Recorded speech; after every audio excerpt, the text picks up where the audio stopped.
বিসমিল্লাহির রহমানির রহিম। আসসালামু আলাইকুম বন্ধুরা, সবাইকে সিস্টার্স কিচেনে স্বাগতম। আবার একটি নতুন রেসিপি নিয়ে আপনাদের মাঝে চলে এসেছি। আজকে আপনাদের মিষ্টি আলু দিয়ে রুটি তৈরি করে দেখাবো, তো দেখতে থাকুন। প্রথমেই আমি মিষ্টি আলুগুলো সুন্দর করে সিদ্ধ করে নিয়েছি। এখন খোসাগুলো ছাড়িয়ে নিব। এই তো আলুগুলোর খোসা আমি ছাড়িয়ে নিয়েছি। এখন আলুগুলোকে হাতের সাহায্যে খুব ভালোভাবে নিপাস করে নিতে হবে। আলুগুলো সুন্দর করে নিপাস করে নিয়েছি। স্বাদ মতো লবণ দিয়ে দিব, 1 মুঠ পরিমাণ আটা দিয়ে দিব। এইখানে মিষ্টি আলুর পরিমাণটাই বেশি ছিল আর আটাটা কিন্তু একদমই অল্প ছিল। এখন আটা আর মিষ্টি আলুগুলো খুব ভালোভাবে মেখে নিতে হবে।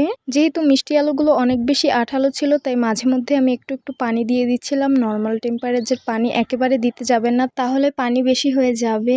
এই তো সুন্দরভাবে ডোটা গুলিয়ে নিয়েছি। এখন ছোট একটি ডো নিয়ে রুটি বেলে নিতে হবে। তো সাধারণত আমরা সবাই রুটি বেলতে পারি, তো সুন্দর করে একটি গোল রুটি তৈরি করে নেব।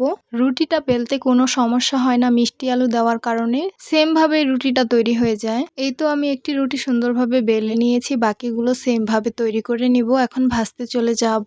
চুলায় একটি পাত্র বসিয়ে দিয়েছি, পাত্রটা গরম হয়ে গেছে। বেলে রেখেছিলাম রুটি, সেটা দিয়ে দিব। তারপর উল্টে পাল্টে রুটিটাকে ভেজে নিব। এই তো হয়ে গেছে, এখন আমি উঠিয়ে নিব। সেম ভাবে বাকি রুটিগুলোও ভেজে নিব।